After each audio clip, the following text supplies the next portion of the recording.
Mən Həsənov Səməndər Nazimoğlu, hal-hazırda Şəmkir rayon Kimya Biologiya Təmayüllü liseyin direktoruyam. Eyni zamanda ADA Universitetində Dövlət İdarəetməsi ixtisası üzrə magistr tələbəsiyəm. Sizlərə dövlət qulluğu mənim seçimim mövzusunda çıxış nitqimi təqdim etmək istəyirəm. Bugün qarşınızda dayanaraq dövlət qulluğu mənim seçimim mövzusunda düşüncələrimi bölüşmək mənim üçün həm qürurvericidir, həm də məsuliyyətlidir. Dövlət qulluğunun seçim səbəblərimdən biri Qazax Diyarşünaslıq Muzeyində gördüklərim olub. Belə ki, tarixin dərin qatlarına səyyahət etdiyim həmin məkan mənə bir şeyi daha aydın göstərmişdi. Dövlətçilik ruhu bir millətin yaddaşı ilə, irsi ilə və qüruru ilə birbaşa bağlıdır.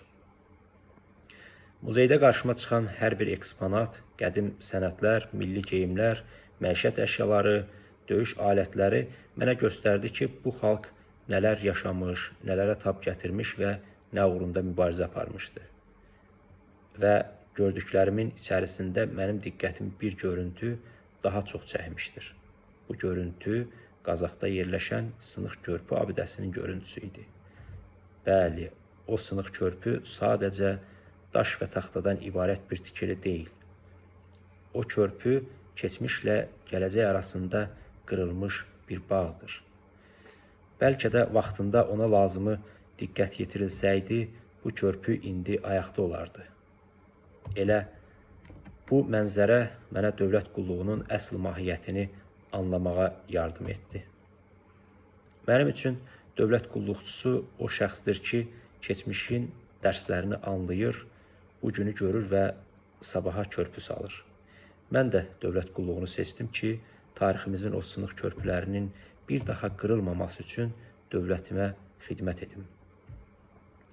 Dövlət qulluğu mənim üçün sadəcə bir peşə deyil.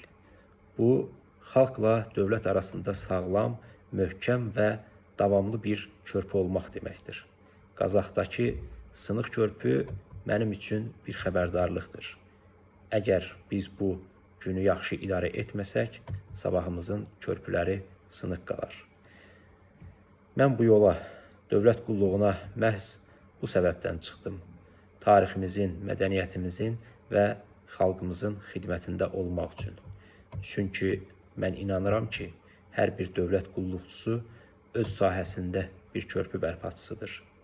Mən isə o körpüləri təkcə bərpa etmək üçün yox, həm də gələcək nəsillər üçün daha möhkəm inşa etmək üçün bu yolu seçdim.